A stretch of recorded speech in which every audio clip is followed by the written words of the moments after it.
Have you ever wondered why, even in moments of joy, there always seems to be a quiet, lingering pain beneath the surface? Why do we fear loss, resist change, and cling so tightly to what we know won't last?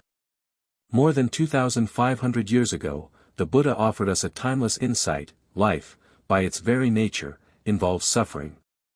Not because we are doing something wrong, but because we live in a world that is constantly changing, fragile, and unpredictable.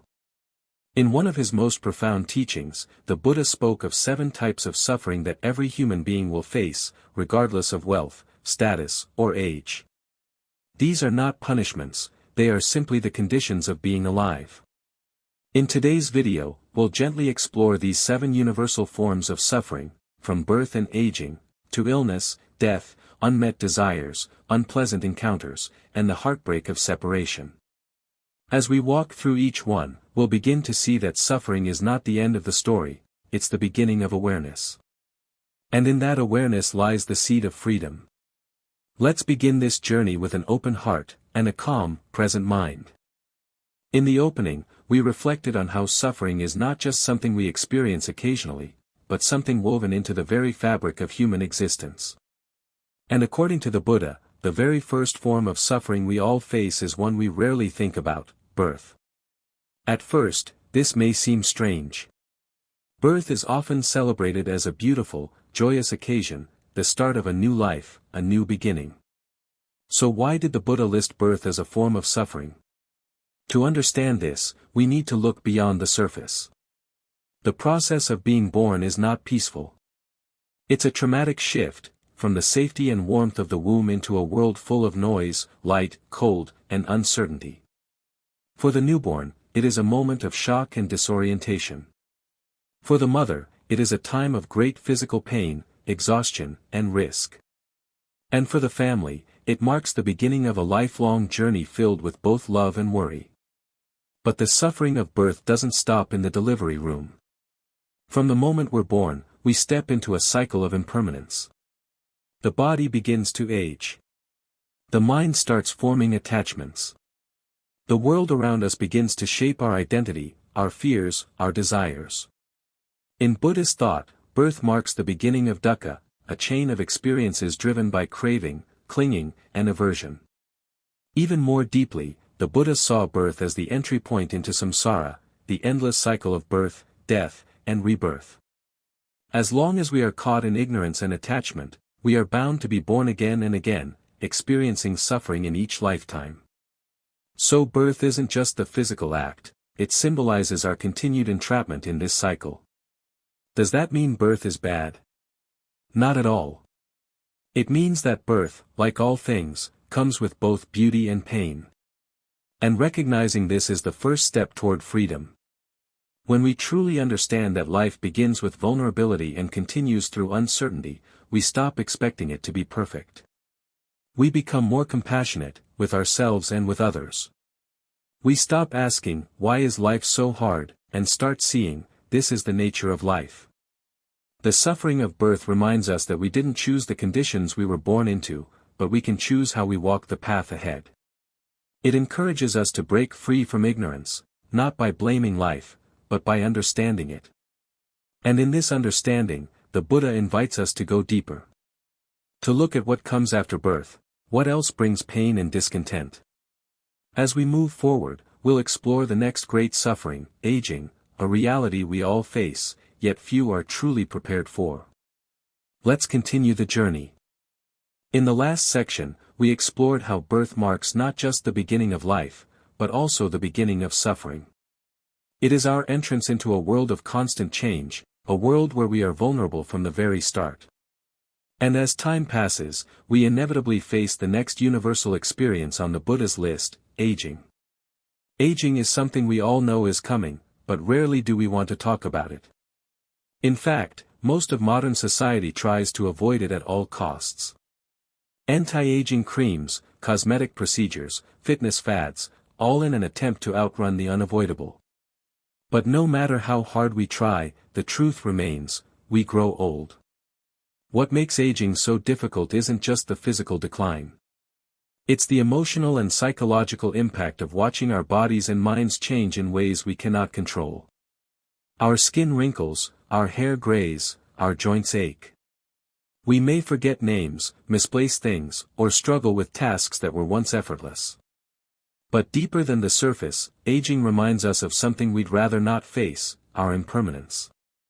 It shows us that nothing, no matter how strong or beautiful, lasts forever. And that realization can feel like a quiet grief. Many elders speak of feeling invisible in society, as if their wisdom is no longer valued, their presence overlooked.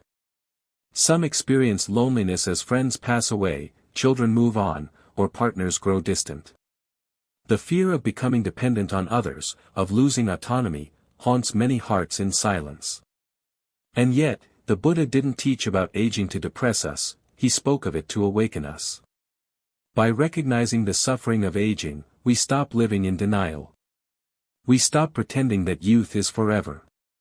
And when we do, something powerful happens. We begin to live more mindfully. We cherish each moment, each breath, each connection, because we know they are not permanent. Aging also offers an invitation, to shift our identity away from the outer shell and into something deeper. The body may weaken, but the heart can still grow. The face may change, but the spirit can shine brighter with time. If we let go of our attachment to how things used to be, aging becomes less of a loss and more of a transformation. The suffering of aging teaches us humility. It teaches us gratitude. And it shows us that the more we resist change, the more we suffer. But the more we accept it, the more peace we find. So as we continue on this journey through the 7 universal sufferings the Buddha described, remember this: aging is not something to fear, it's something to understand. Because understanding it is what helps us soften our grip, open our hearts, and prepare for what's to come. Next, we'll explore another inevitable part of human life, one that no one can escape: illness. Let's walk forward with courage. In the previous section, we reflected on the suffering that comes with aging, how the slow changes of the body and mind reveal life's impermanence and our deep desire to hold on to what cannot last. But there's another form of suffering that often strikes without warning, regardless of age or strength: illness. Illness is perhaps one of the clearest reminders that we are not in control. You can be young, vibrant, and full of energy one day, and bedridden the next. In a moment, the body we depend on for everything becomes a source of pain, weakness, and limitation. The Buddha included sickness as one of the core forms of human suffering because it shakes us to our core. It humbles even the proudest. It interrupts our plans, our routines, our sense of security. It forces us to stop and pay attention, to our bodies, our minds, and our fears. When we fall ill, it's not just physical discomfort we feel. Illness often brings emotional pain, frustration, helplessness, anxiety, and even shame. We might feel like a burden to others. We may fear losing our independence, or worry about the future. In some cases, illness leads to depression, isolation, or even a spiritual crisis, especially when it challenges our sense of identity. And yet, just like with aging, the Buddha didn't speak of illness to make us afraid. He spoke of it so we could see clearly. Illness strips away illusion. It reminds us that health is not guaranteed, and that every breath we take is a gift. It pushes us to ask deeper questions: who am I if I can't do the things I used to do? What truly matters when I'm in pain? What remains when the body fails? Surprisingly, many people who have gone through serious illness speak of it as a turning point in their lives. Not because the pain was easy, but because it taught them to slow down, to let go, and to live more fully in the present. Illness has the power to break us open, but within that breaking, light can enter.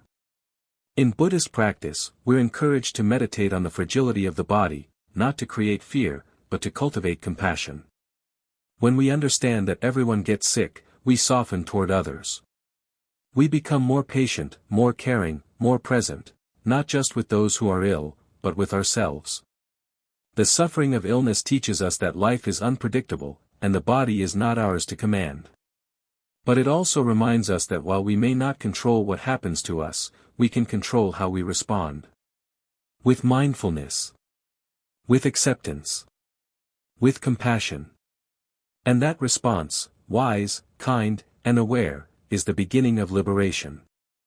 As we continue through the Buddha's list of universal sufferings, we come to the one that awaits us all, the one we fear the most, death. In the next section, we'll explore what it means to face the end, and how understanding death can actually bring more life.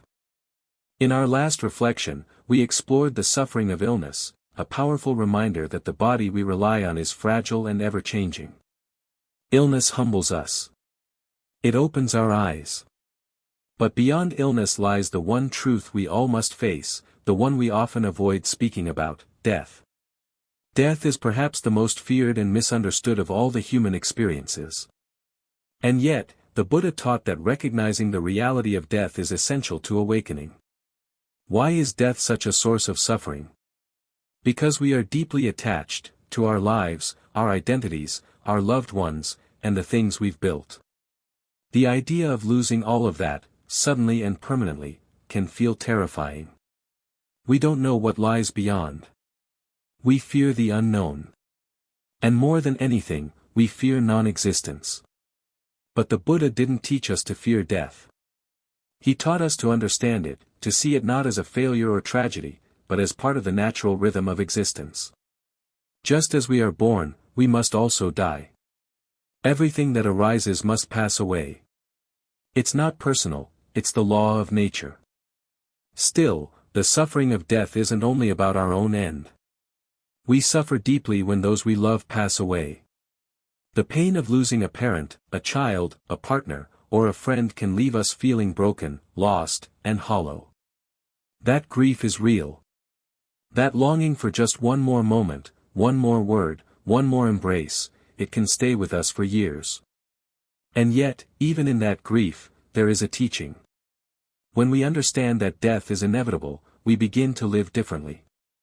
We become less careless with our time. We speak more kindly. We love more fully. We appreciate the people around us, knowing they are not here forever. In Buddhist meditation, practitioners are encouraged to reflect on death, not as a morbid practice, but as a tool to awaken gratitude, urgency, and clarity. When we remember that this life is temporary, we stop taking it for granted. Death also teaches us about non-attachment. We can't cling to this body, this name, or even this identity. If we try, we suffer more. But when we let go, when we meet death not with fear, but with presence, we open to something far deeper, a peace that is not dependent on having or holding. The Buddha himself faced death calmly. His final words were, "All compounded things are subject to decay. Strive on with diligence." In that moment, he reminded us that the path is not about avoiding death, but about meeting it with awareness and wisdom. So, as we continue our journey through the 7 sufferings, let us take this truth to heart: death is not the enemy. It is the mirror that shows us what truly matters, and it invites us to live each day with meaning, purpose, and love. Next, we'll turn to a more subtle but equally painful experience, the suffering of unfulfilled desires, when what we want most remains just out of reach. In the last reflection, we faced one of life's most difficult truths, death. We saw how the Buddha encouraged us not to fear it, but to use it as a mirror, to live more fully, to love more deeply, and to let go more wisely. But death isn't the only source of suffering in our lives. In fact, there's a kind of suffering we face almost every day, one that's quieter, but just as powerful, the suffering of not getting what we want. In Buddhism, this is known as ka bat dak ko, the pain of unfulfilled desire. We've all felt it. You want a job, but someone else gets it. You long for love, but the person you care about doesn't feel the same. You try your best, but success never comes. Even small things, like wanting a sunny day but waking up to rain, can trigger frustration or disappointment. On the surface, these moments may seem minor. But beneath them lies a much deeper pattern, our craving for things to go our way. We want comfort, pleasure, recognition, control. We create expectations, hopes, and fantasies about how life should be. And when reality doesn't match those expectations, we suffer. The Buddha saw this clearly. He taught that the more we crave, the more we suffer.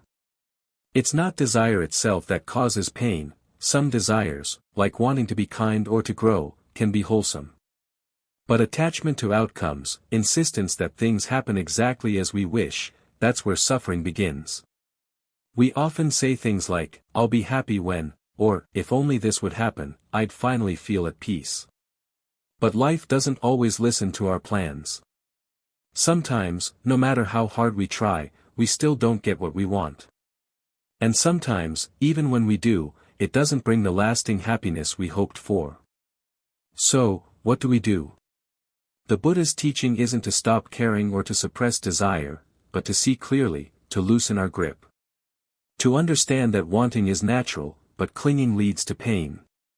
When we recognize this, we begin to shift. We set intentions without becoming obsessed with results.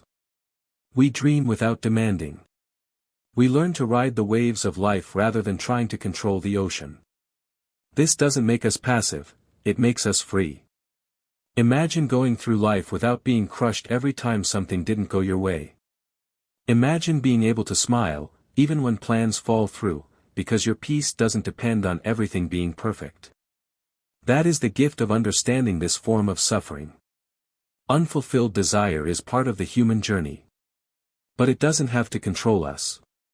By practicing mindfulness and letting go of attachment, we begin to experience a lighter, more joyful way of being. As we continue forward, we'll explore another source of suffering that arises not from what we lack, but from what we must endure, being with the unpleasant. This next truth might feel familiar, and perhaps, even more relatable than we'd like to admit.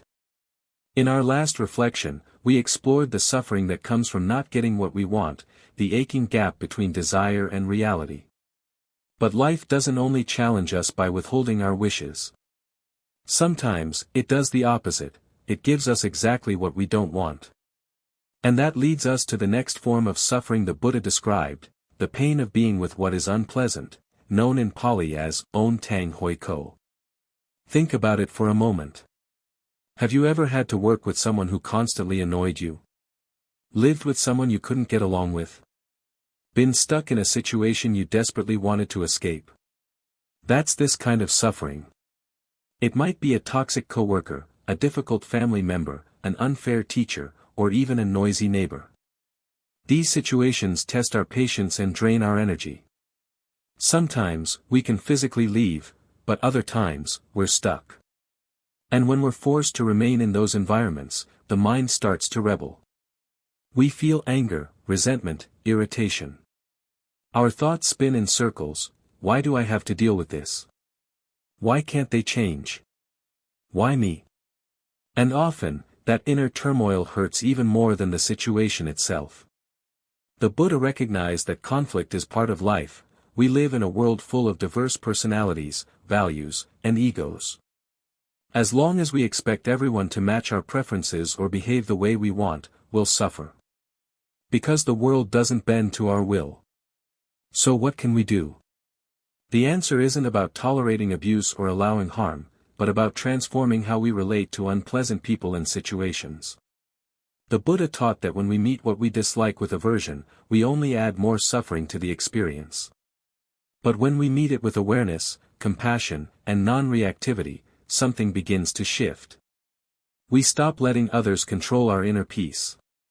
Instead of wishing others would change, we ask, what is this situation teaching me about my own mind? Maybe it's teaching patience. Maybe it's showing us our own attachments to comfort, control, or being right. Maybe it's inviting us to grow. Some teachers say, difficult people are your greatest spiritual teachers. Not because they're right, but because they show you your edges, where you still react, where you still cling, where you still resist. In this way, unpleasant situations become opportunities to deepen your practice. This isn't easy. But it is powerful. When we can stay calm and grounded, even in the presence of discomfort, we reclaim our freedom. We no longer give our peace away to things, or people, we cannot control. So as you reflect on your own life, ask yourself, who or what challenges my inner peace the most? And how might I meet that with wisdom instead of war?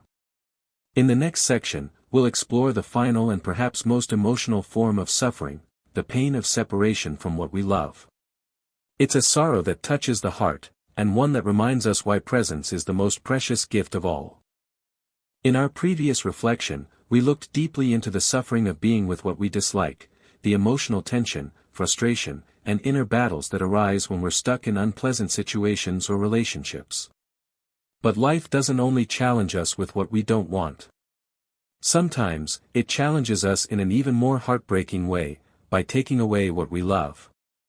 This brings us to the seventh form of suffering the Buddha described, the pain of separation from the loved, or inevitability Pali.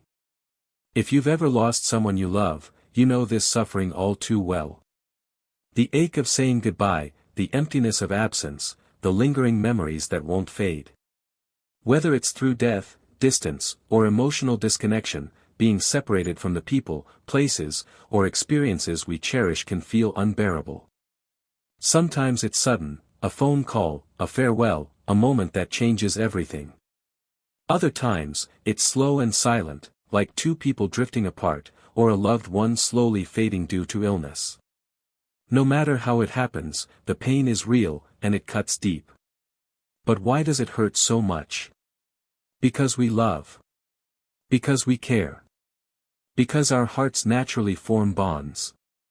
And while love is one of the most beautiful parts of being human, attachment to love can also bring suffering. The Buddha never discouraged love, far from it. He encouraged compassion, kindness, and connection.